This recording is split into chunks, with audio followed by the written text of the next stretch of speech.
Hey everybody, Ryan Dunleavy from NJ.com here to talk about Rutgers football players who could break out this training camp, specifically returning starters. And when I think of that topic, I think of guys who are raw. I think of guys like right tackle Kamal Seymour, who was playing defensive line at this time last year. Seymour started 5 games at the end of the season, had a whole spring camp and a whole offseason to develop. Football coaches are really high on his football IQ. And for a blueprint, they don't really have to look that far. Tariq Cole, the left tackle, is a guy who came to Rutgers as a project, really came into his own last year. That's the plan for Seymour this year, and it starts in training camp. The next guy I look at is middle linebacker Deonte Roberts. With today's news that Tyreek Maddox-Williams is out for the season, Rutgers really needs a veteran linebacker to step up and lead that group. Well, it's Roberts, who had 92 tackles last year, but only 3 for loss. Lots of room for him to become more of a playmaker. Only 1 forced fumble, only 1 interception last year. And what I like about Roberts is he's a guy who will be the first to tell you he needs to improve.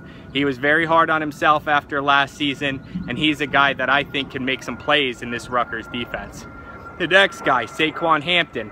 He's had buzz around him ever since Chris Ash said he was an NFL-type player. Maybe he gets overshadowed a little bit in this veteran secondary by Blesson Austin, the cornerback with NFL potential. But don't sleep on Hampton, a guy who is a sure tackler, which is really important in this defense, and a guy who, when I think of last year's highlights, and there weren't a lot in a 2-10 season, his interception against Indiana where he jumped a route and returned it 30 yards for gain on the other side reminded me a little bit of a ball hawk. Without Anthony Chaffee, Rutgers is going to need that this year. Look for Hampton maybe to provide some of that both in run defense and pass defense. One more name I'll throw out is Jay Harris, a name that should be familiar to Rutgers fans, be it from football or baseball.